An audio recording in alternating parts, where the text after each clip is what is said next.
ఎందుకు మనం మరణం గెలవలేం? ఎందుకు గురువులు మరణాన్ని గెలవలేరు? ఎందుకు బాబాలు మరణాన్ని గెలవలేరు? ఎందుకు మహాత్ములుగా బిరుదు పొందిన వాళ్ళు మరణాన్ని గెలవలేరు?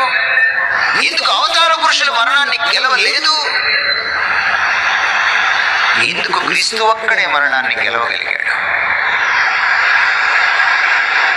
ఎందుకంటే మనందరము ఏదో ఒక బలహీనతలో, పాపంలో, తప్పులో పడిపోయిన వాళ్ళమే. మరణం ఎలా వచ్చింది? మరణం ఎలా వచ్చింది? దివ్య గ్రంథమైన బైబిల్ చెప్తోంది, పాపం వల్ల వచ్చింది మరణం, పాపం వల్ల వచ్చు జీతము మరణం.